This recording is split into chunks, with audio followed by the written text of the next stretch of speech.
We are live now. Hello, Mike. How are you doing this morning? It's going pretty well. It's about 6 a.m. here for me, but I am really excited to be doing some a little bit of coding with you this morning.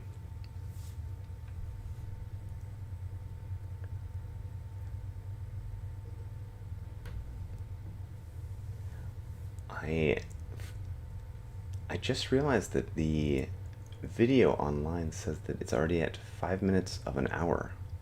I have no idea why that would be. Let me just check the public YouTube link to make sure that everything is going well here.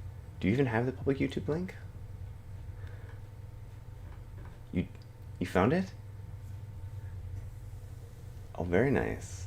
I should probably do that as well. Seems to be working for you?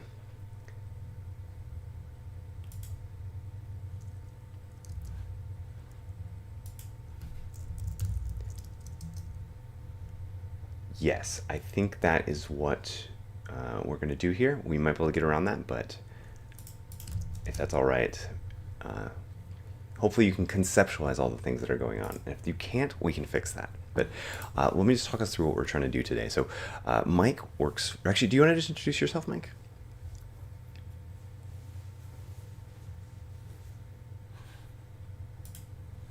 They can't hear you. We can fix that as well. We can fix basically any challenge. Can you say something again? Okay, so what we're going to do is we're going to fix that.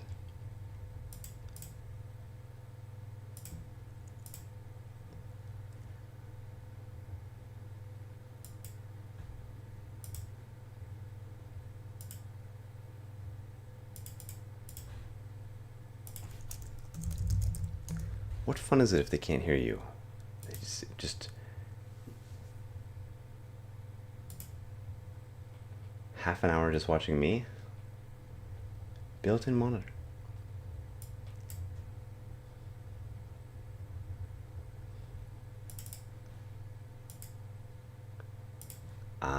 How about now? Can you go ahead and say something now? Let's say something now. Let's Oh hope that's wow, okay. your levels look great now, Mike. All right. Can y'all get a confirmation? Does that look like it's going good? And I'm gonna go ahead and share my computer anyway, because I think if you can't see my screen while we're doing this, it's gonna be a little bit more frustrating. The basic Let's engineer in YouTube. We are here to raise the voice on behalf of Mike. I like it. Very nice. Cool. All right, so we've got audio. You Yeah, can see my sure. screen We got now. a. Yes, I can. Let's talk a little. Actually, do you want to do your introduction again? Sure. So I'm Mike. I'm a developer advocate at Ionic. I work on the Ionic framework. Work on Capacitor in certain capacities. Um, I'm also a Angular GDE, so I do a lot in Angular, just helping people build better apps. You can find me on Twitter, Hartington. Follow me for pictures of my cats. Awesome. And folks probably know me, but my name is Stephen Fluin. I am a developer relations lead on the Angular team at Google. But this morning is completely different. This is not something that I did a bunch of planning with the team around. This was something that came out of a conversation between Mike and myself, which is that like it'd be kind of cool just to like build some stuff and then show people. And so I thought taking this morning to the next 45 minutes or so to see how far we can get with building a application and taking it and upgrading it with Capacitor would be a really fun task for us. So basically, I'm going to be leveraging all of Mike's help. I don't know a ton about what I'm doing, and I know that I've tried this in the past and gotten into trouble. And so what we're going to be doing here today is we're going to be taking an existing Angular application that I have called the baby log, which I'll give a short demo of, and we're going to be manifesting that application in a way that and building it in a way that we could actually put it onto the app stores, so iOS and Android, using a technology from Mike's company called Capacitor. Do you want to explain Capacitor while I get the ng serve up here? Yeah, sure. So Capacitor, in a sense, is both a library and a runtime kind of web app wrapper. So we take your web app code and provide an API for you to call the device functionality of, say, your iOS device, Android device, like your Touch ID or fingerprint scanner. NFC, Bluetooth, any kind of device functionality that you would want to use. We provide an API for that. On top of that, we also give you this app shell that allows you to wrap your web app in something that can be deployed to the native stores. So if you are building a web app, you can add Capacitor, you can wrap your app, and then start to integrate those APIs into your app as you need them. So this is all kind of around the idea of build once, run anywhere. Um, it's I, pretty I awesome. absolutely I absolutely love the idea of shared code. I mean, there are some risks with it, and there's some downsides. But anytime you can write code that goes further, I think that's a huge win. I will agree that in the past there's been a lot of quirks and risks in it, depending on the technology that you've used. With Capacitor, I think we get to a good middle ground because we don't actually call the technology or integrate that knowledge into our APIs. We kind of follow law of Demeter, where all it is when you call, say, geolocation, you only know that you are calling Capacitor's runtime API to say, get me geolocation from somewhere higher up the chain. Capacitor itself knows how to go from I'm on the web, let's go and get the web geolocation. Oh, I'm on iOS, let's go and call native geolocation services from iOS. So kind of separates where it needs to be order to in order to get the right information as you need them. Awesome. All right, so what I'm showing here is a application that I built called the Baby Log. So this is an app that my wife and our nanny and I use to track when our son wakes up, when he eats, when he poops, all those sorts of things. And so this app we use absolutely every day as our communication mechanism to say like what's going on with the kid. And so what I want to do is I want to take this application. You can take a look. It's a pretty simple Angular application. It's not a service worker. It's not a PWA right now.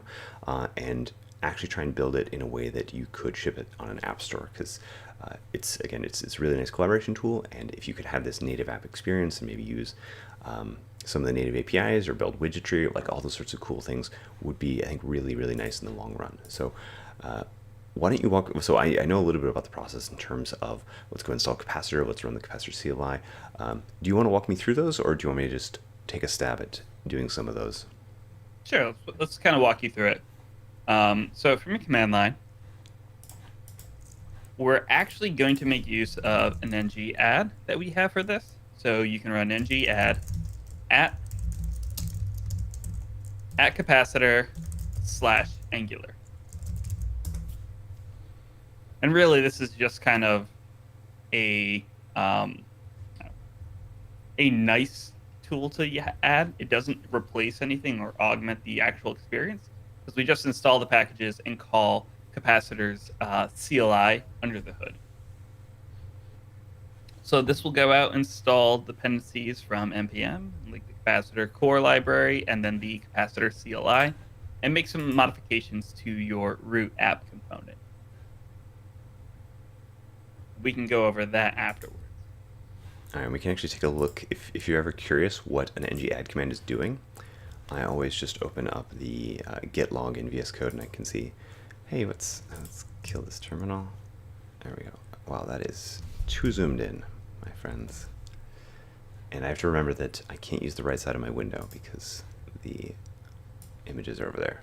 So we got 3 changes so far. You've updated my package.json, probably adding some dependencies on Capacitor. And you've updated my app component to pull in some plugins. Ooh, yes. Plugins. So the plugins API or the plugins object that we're importing there is going to be how we call certain device APIs. All right, so I need to pick a package ID. I'm familiar with the Java. I don't know why I always make them so much longer, but I do. All right. Cool. That looks like that So worked. that's it. So right. What we can also do is we can look at the capacitor JSON file or the capacitor config file that it automatically created. So Okay. just created this file. It automatically detected that your project was using Yarn. So we set the npm client to yarn, which isn't really anything too fancy, but it is a nice little detection that we added. We got the webdir to be picked up. Basically, what is the dist target of our web assets? So dist babylog, read that from Angular JSON, so that works great. And then we just set some of the additional things like what's the app name, what's the app ID. So this is all just how we can configure the root project that the native dependencies will read from. Okay. And now I think I saw, so I know at some point I'm going to need a build, so let me just run a build in the background. And then let's go ahead and run npx cap add android. Since I'm on a Linux machine, I won't be able to do the iOS demo today. So here's the thing that we do need to know about is that we can't add the platforms if we don't have the web assets already. Otherwise, we're just basically creating an empty Android Studio project. So we do have to wait for the build to finish. Ah, okay. So npx cap add android did not work because I had not done a build previously. Correct. Okay. So you need an ng build schematic so that when I run ng build, it just does this for me. There are a list of projects and features I want to add to the Angular schematic for Capacitor. I want to add a deploy too, so that way it's just quick and easy. Ng run app deploy Capacitor would be so great. That would be pretty great. So see, yeah, you're right. It tells me exactly what to do, but not until line 4. And also more information, so in case there is anything wrong, or you want to have more further reading, you can go check out our docs, which cover things in a lot more detail than we can go into here on the stream. Makes sense. All right, I bet that is almost done here, 50%. Let's go ahead and check the live chat. Wow, there is a ton of people chatting right now. We got about 30 people watching. Is this recorded? Yeah, it's going to be live on YouTube the moment we finish, I think. The wonders of YouTube. We have questions around Tailwind. It's funny because I just saw a blog or tweet this morning about Tailwind and Angular. Maybe I can't bring that up. People are really excited about Tailwind and Angular, and I feel like maybe I'm out of the loop, but I don't get it. Someone will have to explain Tailwind to me at some point.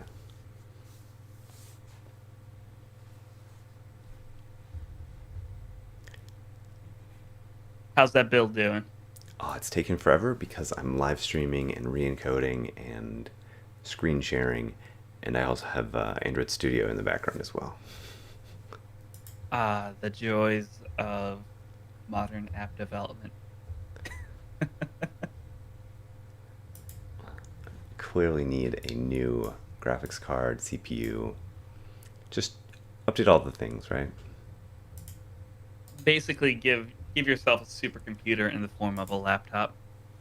Oh no, this is definitely a desktop computer, but you know what? I want to make sure that we are not generating ES5 bundles, so we're going to update our browser list here. So if you ever want to speed up your build, you can just comment all this out. Whoops. Oh no, we have a wild Mike Brocky in the chat. Oh my god, he probably saw his picture and he thought, oh no, what is Stephen doing with my picture? Where did you get that picture of me, and how long have you had that? The picture really just represents how we're all just building and being carried by Mike Brocky. He really, he is the shoulders of which we all stand upon. All right, so that is complete. Perfect. All right, so we're going to try and cap add Android again, and I'm just going to kill the serve for now. Ooh, installing Android dependencies. Right. So when you add an Android project or even an iOS project, we make use of the fact that these platforms have their own plugin management or their own library concept. Similar to how we have Node and NPM, Android has Android libraries. So everything in Capacitor Android is set up to work as a library. So you could start pulling in your own native libraries if that is a route that you want to go down, or you could start modifying and updating different libraries as you need them.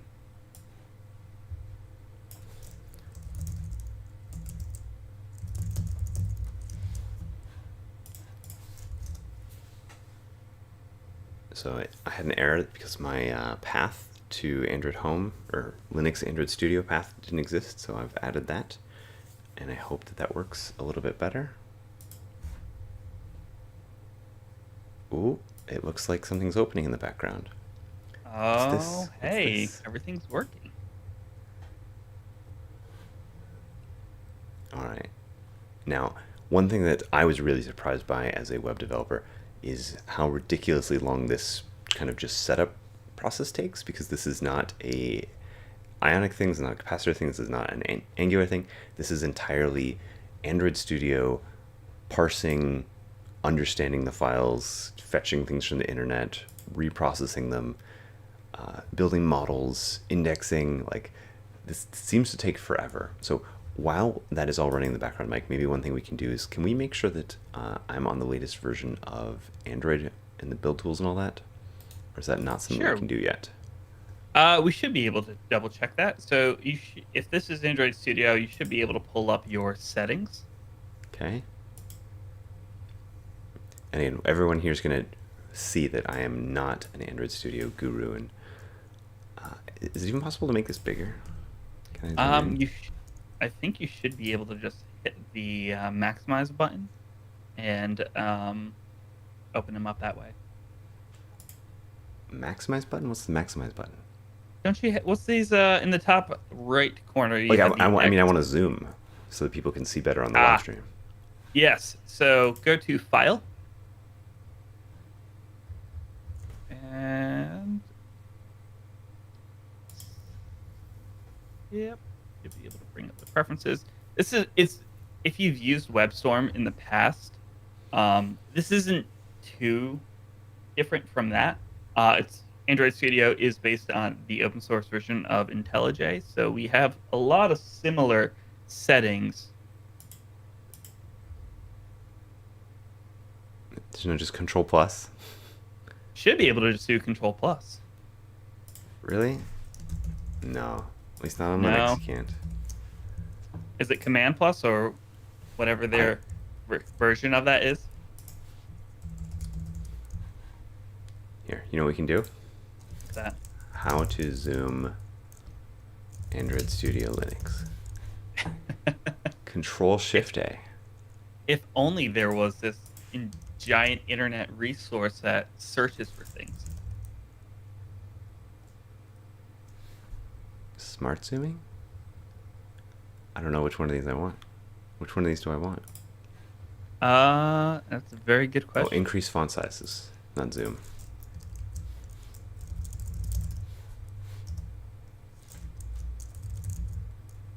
Oop.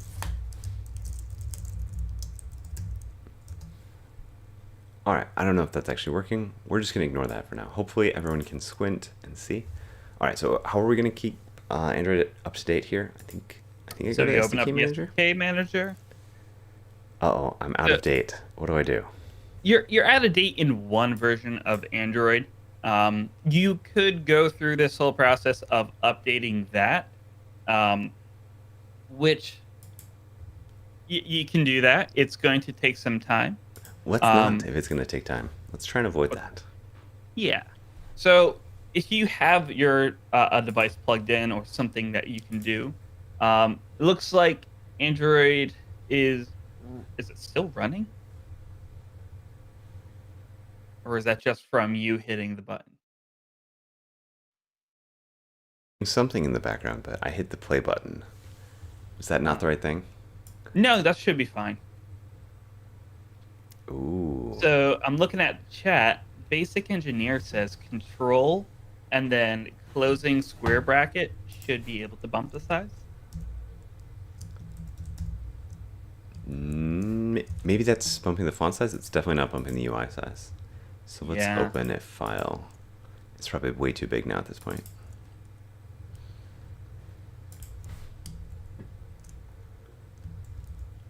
No, it's doing bracket matching, which is actually a really cool keyboard shortcut. It's jumping from the open manifest to close manifest.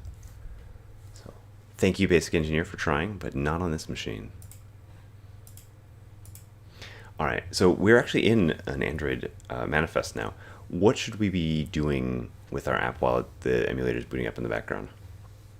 So you could do a few things. While the emulator is bumping up in the background, you could be setting up things like icons and launch images, which we can provide a little. We made a little utility to help you do that.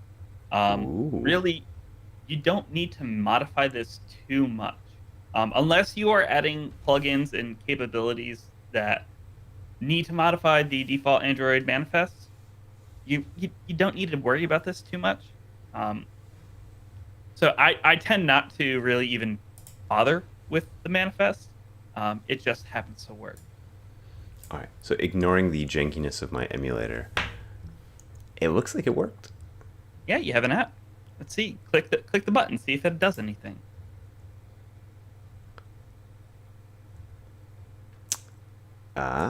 I don't know why I'm seeing a progress bar, so that's a bug maybe? That could just be the emulator itself. Given the fact that you have the screen size so tiny and then the device frame is not tiny, I would assume that means that you have something up with the emulator. How would I fix that? Should I just create a new emulator? You could always create a new emulator. Shouldn't take too long to create one. What should we make? Let's create the latest kind of device. Let's create a Pixel 3. That seems to be a good default that we can add. Okay. Actually, let's go with the one below that, because it has some of the Play Store settings, and hopefully that means we get some additional features down the road. What version of Android should we run? Do we want 11? You could go with 11. Pi is also a valid version. You have the stuff installed for that, and you're not having to download any extra resources. All right, we'll go with Pi for now. But I always figure out the latest version must be way better, right? Portrait, great. I make no comments about Android and their quality. All right, so it's created. I bet it now has to do some setup. So this one doesn't seem to be working. So should I'll just X this out. We'll just pretend that never happened. All right, let's go ahead and give this another try. The emulator process for AVD Pixel 3 PI28 was killed. Oh no. Any idea what that could mean? Not really, actually. That's actually a really, really confusing one. I don't want it to be killed. Android Studio does have a little bit of a Okay, here we go. It's got a little bit of some wonkiness to it. If you go to Tools and open up the AVD manager, sorry. Okay. You should see a pencil icon next to that emulator. Mm-hmm. In the graphics section, do you have a graphics section? I have emulated performance. Cold boot. Automatic being the only option.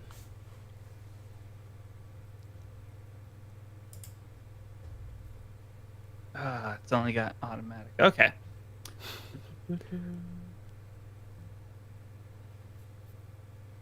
All right. Well, let's try this one more time just to see how it goes. If it dies, it dies. We can also try bringing up the old Nexus 5 that I had working, and maybe one of the questions we could ask diving directly in is if this is now a bug, right? Like the application seems to be working, right? Like when you click the home button, it works. When you click on the log, actually I don't know. How would I debug this now? If we think the app is like working. Okay, so to debug this, we can go to Chrome. Okay.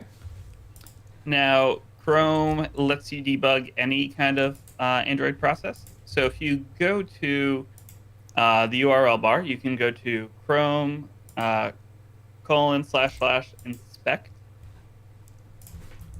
See, I've done this so many times, I have the URL just memorized. Now, you should be able to see some devices. If it's not available, it means something's up with the emulator. So let's go back to the emulator real quick.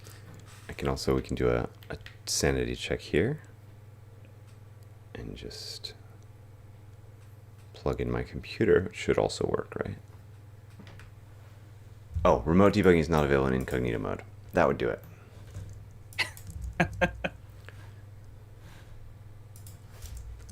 Isn't it fun being a native web or native mobile developer?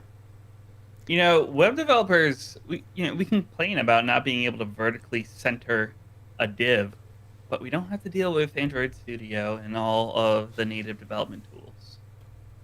And So iOS is not much better. Is this it? It looks like it's it, right? Yeah, that's it. So yeah, you should see the entire app in there. By default, if you don't have the app running, you should get this little tile icon in the DevTools. You can actually click the device frame. Sorry, in the element panel, right? See the in the element panel, to click the device frame. Yep. In the element panel, see the actual word elements all the way at the top. Go to the left of that, and you'll see like this blue icon. So that's, you can mimic your device frame locally to DevTools, and that's pretty awesome if you're doing like remote debugging on like a real device and you don't always need to pay attention to it. This is like an actual device frame that you can interact with too. Yeah, and I played with this once before, and it's actually synced, right? So like theoretically, if I click, it clicks both, right? So I click here, and then it shows up blue. Oh, here it is in a pop-up. Let's do this. It's all very slow. Is that normal? That's an Android. That's an Android emulator thing. There are ways that we can make it faster. It's doing not too overloaded, but it's okay. All right. So, yeah, there's a Chrome tab back here somewhere. So actually, why don't we do this? Why don't we close out the emulator real quick and let's kind of fix this if we can. But I don't want to interrupt the process. Yeah, that's true. Let's get the process going. Because even if we accept these things, it'll still work. So keep scrolling. I gotta scroll? Yeah. This is just standard kind of Chrome terms of agreement. I'm gonna get to the bottom eventually. Eventually. Is there an actual accept button? I'm confused. Maybe I should have read the screen. Maybe we should have read the terms of agreement. See, this is a lesson for everyone watching. Always read all of the terms and conditions. All right, I don't know what's going on right now, Mike. All right, well, why don't we just hit the X button? Yeah. I have tried. Oh, okay. Let's try this then. Let's just close out the Android emulator. Goodbye. Altogether. It is an unfortunate service that is not working for us at the moment. And let's go, actually, we'll cancel this. Go to the SDK manager. So it should be under Tools, SDK manager. Now, in SDK Tools, you should see something. Oh, see, my emulator's way out of date, apparently. Yeah. Let's update that real quick, and then we can talk about icons while that does its thing. All right. How do I update that? So just double click it. The little checkbox on the side. And do the platform tools too. And then we'll also, yeah. Okay. and then apply, hit OK, and then it should do. Theoretically, if I background this, shouldn't I also be able to install it to my phone?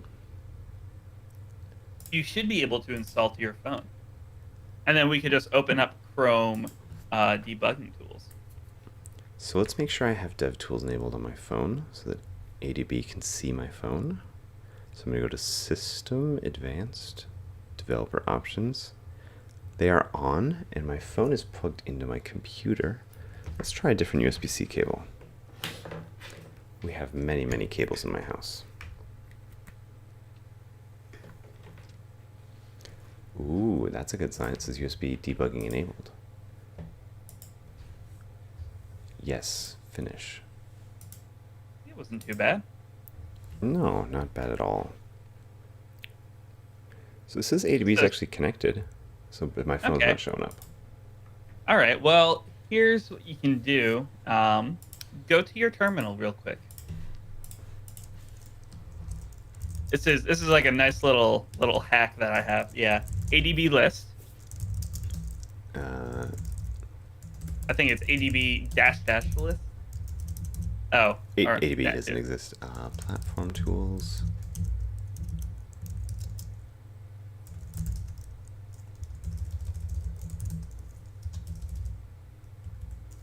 Oh no, you were right. ADB was found.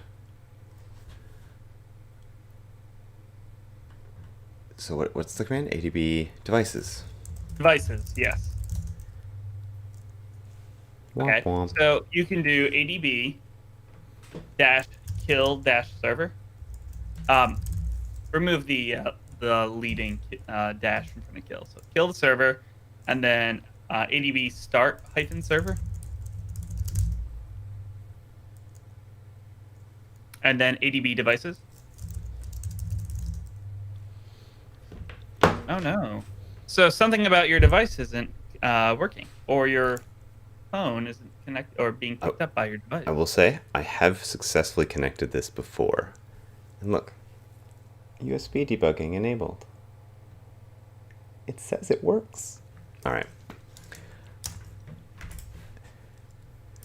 Is this what it normally feels like to build apps for mobile devices?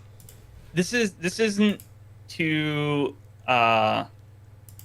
too far off from like typical Android experience. Okay. I will say that there is something to be said that building for Android or building for native devices, you could just build a PWA. It's much easier. And when should I do that? When should you do that? Well, let's ask this question. Do you need any native device features? Do I need it? I would like to have a widget. I would like to have a home screen widget. Okay. Well, a home screen widget will still require you to build that out in a native language. So you still would need to program that in Android Studio.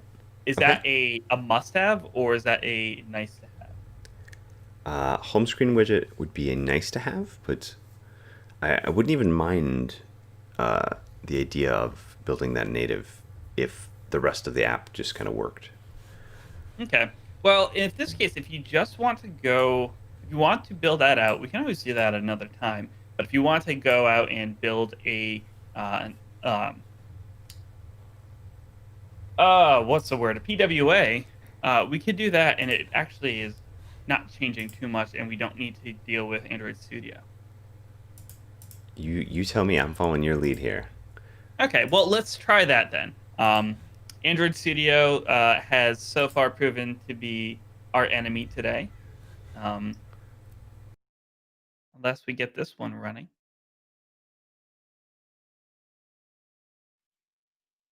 Fingers crossed. We'll try one last attempt, and if not, we will.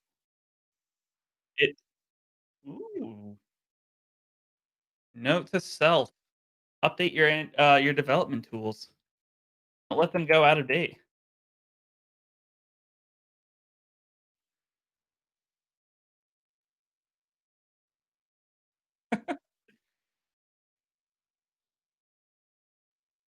So it's the same way. You just kind of double click it, the check mark.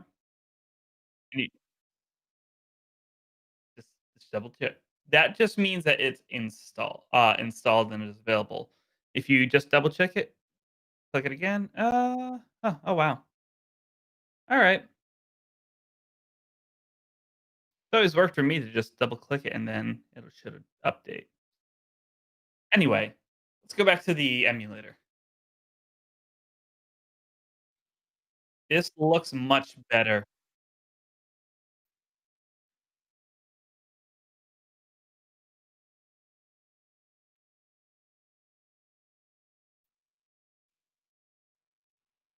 Scroll bars are happening. Minimizes, maybe.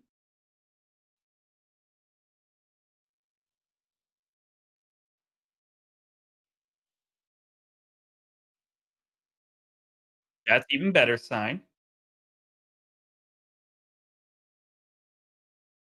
Installed successfully. That is the capacitor logo, a slightly distorted capacitor logo, but a capacitor logo nonetheless. So it's a bridge between two electrical points, Hmm. Oh, like a capacitor. like an actual capacitor. Okay, so this is all just Firebase auth. That is all normal. Is there any way for me to do this native without popping over to Chrome? Yeah, there is. We can actually use a plugin to actually uh, handle our authentication for us. How So easy is that? Like, is that something we could get done in 15 minutes? let's bring it up first.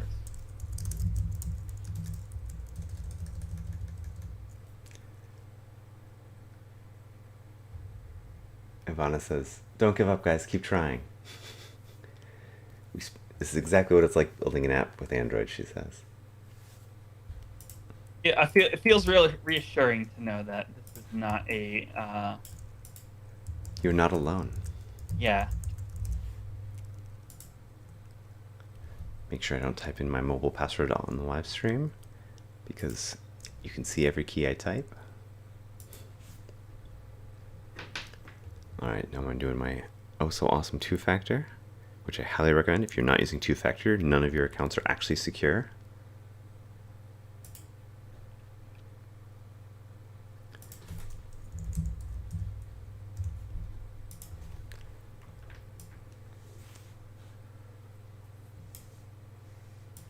Ooh. Appy. So Firebase should have just completed its authentication and passed control back to the app. Right. So this is a something that you do need to be aware of is that if you are going in and trying to do web authentication inside a capacitor, there are going to be some hiccups here because the actual approach is a little bit different. So Firebase at this point is trying to hand off to a URL that doesn't actually exist in their Hmm. callbacks.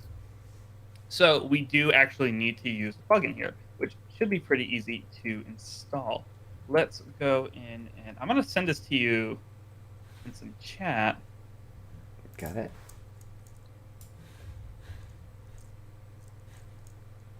So this is a community plugin, actually. Something that we totally hope that the community likes to pick up and build out a variety of different plugins. But we do have support for Google, Firebase, Google, Facebook, Twitter, and as an authentication provider. And then it works on all of these different platforms. So we'll want to install the plugin. So I'm just yarn adding it. Hmm. So I'm modifying the instructions that I'm reading here. And don't forget to npx cap sync. Yes.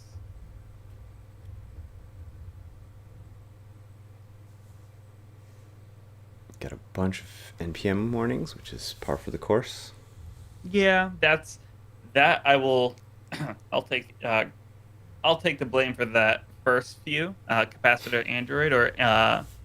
Oh wait, no. Actually, those are not me. Capacitor Android ones. The capacitor Angular ones though are me. So I have to keep my dependencies up to date. Been This trying this to one's do your some fault? semantic release. It's This one's yeah, not your it is fault? my fault. It's my fault. Okay. Alright, so we synced. What does that mean? Hmm. Does that mean we just hit run again and it works? No, not necessarily. So Okay. we need to configure this. So if we go scroll down in the docs, there is the capacitor plugin steps. We say we have an in the capacitor config.json. Um, we have the providers list so that we need to set up. So we could copy, yep, copy all of that. We could do the different providers, permissions if we want. We can get rid of that bleeding ellipses. So this is good. So we can save this. Okay. And let's just run a sync again just to make sure that we are all set. Oops, I have failed to develop properly. Let's match. Oh, we need another one.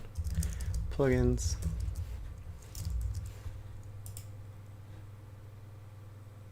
What have Missing I a comma. mismatched? Yep. It's also why I wouldn't auto format. Alright, synced. Cool. Now we can go back to Android Studio, and we do need to open up a an actual Java file real quick. Okay, and is this documented in the instructions here? It is, main Yeah, activity. yeah, yeah.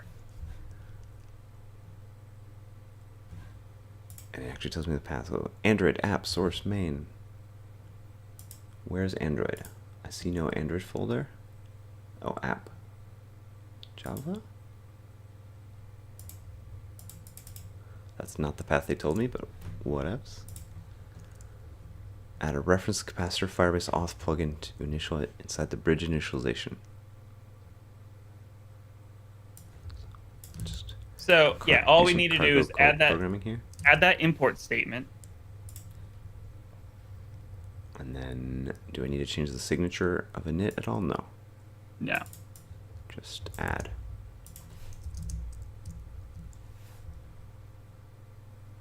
Did my import work? How do I tell if my import worked? Cannot resolve symbol. What do I need to do here? And again, I apologize for everyone watching. I am not experienced in Android at all. It's been probably 4 years since I've shipped an Android app. Steven, you can't hear me anymore. You can still hear me, Mike, right? I can hear you. If you can hear me, I bet everybody else can hear me. So that's weird.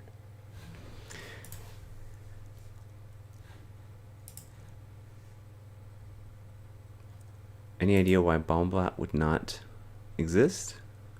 Because I cap synced, so that should put all the packages in the right spots in Android Studio. Do I need to reload or refresh You might Android need a Studio? reload. Yeah. Is there a reload button, or do I just exit and restart it? Exit and restart always helps. And what is it? Cap open Android? Yeah.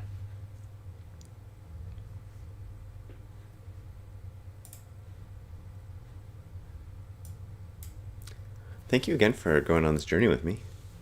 Oh, it's no problem. This is always fun.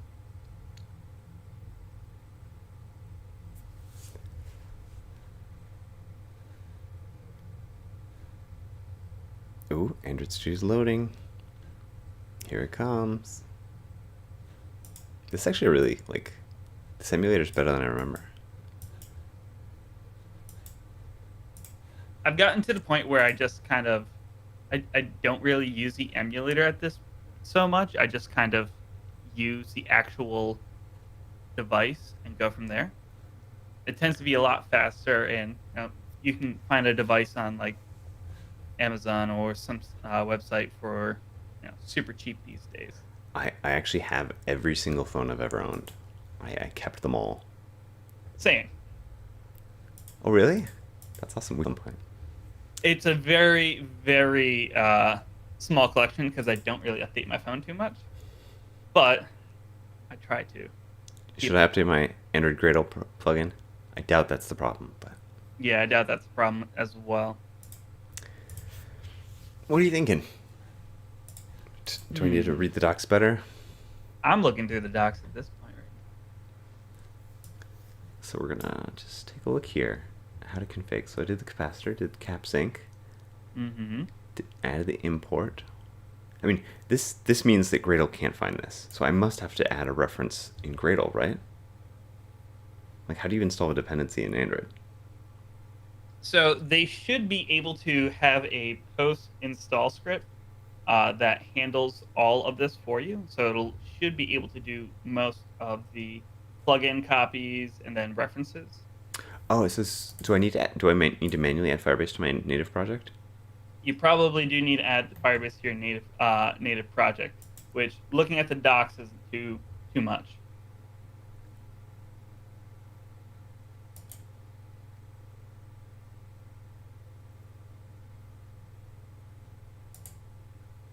I think it is going to be too much for 5 minutes. It might be too much for 5 minutes, but we have a kicking off point if we want to pick this up at a different point in time.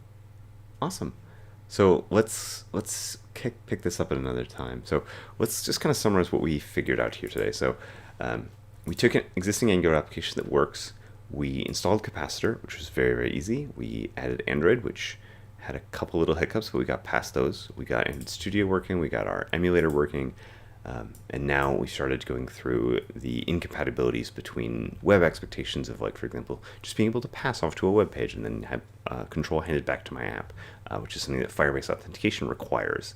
And so there's a mismatch there between the Android expectations, the native platform expectations, and those web expectations. And so now we're going through and we're using this plugin, which is by a person named Baumblatt.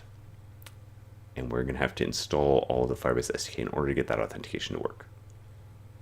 If I summarized it okay, what were the errors we've overcome? We've overcome emulator issues by updating and making sure we just make a new emulator on the latest version. That made everything work there.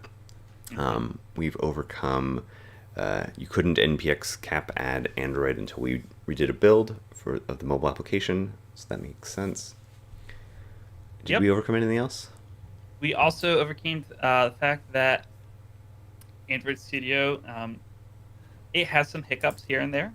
And I think it's not really a technical accomplishment, but I think as two individuals, we overcame the struggles of Android Studio. One, we do have time for this, I think. How do I change the name of my app, or the icon? Let's start with the name. Okay, so the name, actually, if we go into the capacitor config. Okay. We can change that by changing the app name. And should I be changing it here or in Android Studio? Wait, how do I know when to do which? So it will, if you want to make this change and have it be reflected to all the platforms, you make it in the capacitor config file. Now, when you do want to change it in this capacitor config file, you do need to remove Android as a platform and then add it back. But that's like a 5-second change. Okay, cap, remove Android. Nope. So what we can do is just rmrf Android. Oh wow. Okay, so we'll lose my application. Wait. That does not sound easy. No, it actually isn't pretty difficult. I mean, most extreme cases, we probably wouldn't want to do this. Aren't I about to lose all of the code I've written? All 2 lines of it? Yes, but imagine I've built a widget and I've done 17 of these. Am I about to lose all that work? So you would not lose. You would actually lose that work, but we don't have to do that if we don't want to. So this is like, if in an early case, like if I'm just testing some stuff out, I have no problems with deleting the project and then adding it back because I'm not making heavy modifications. In your case, if you did want to change the name but not lose all that progress, you could actually just do that inside of Android Studio. Okay. All right. That makes sense. So if you're doing it up front, make sure you configure your capacitor config for things like app name, because this will never be used again after you cap add. Yes. Okay, so now from now on I should just be modifying Android. maybe a feature request that this should sync. I know that's the It Cordova way, but no. It is actually something that we are discussing for our next major releases, being able to have these configs sync across. okay, awesome. Well, so actually, just to, for my knowledge, just so that we can end on a very high note, is it just you just whoa? Is this a string? To actually just go modify the strings, Yes. baby log like that? Yep.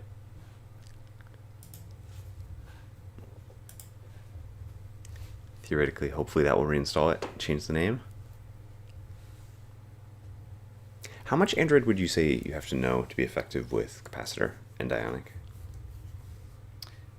I think it would depend on your on like what you are trying to do. If you don't know Android at all, you should be able to at least hit the play button and get that working. Um, but if you actually need to add like native functionality, you probably will want to know, a good portion of Android development. Okay, that makes sense. And we ran into the fact that our code didn't actually work, so Oh no. that we couldn't even update the Android app name. Hmm. So I'm doing exactly what you told me to do, which is arm distro off the Android folder and reinstall. I have product feedback that I can bring back to the team. Awesome. Well, thank you so much, Mike, for doing this with me. Let's definitely have another session someday, and if people are interested, I want to get this Firebase authentication working, and I'm sure that this is a very, very common challenge for anyone that's building an Angular app out there. Is like, hey, my app works great in the web. I want it to work well with Capacitor. How do I overcome all these kind of challenges that I'm just not familiar with, not experienced with being a web developer? Awesome. Well, thank you again. We're going to end the live stream. Talk to everybody soon. Bye. Bye.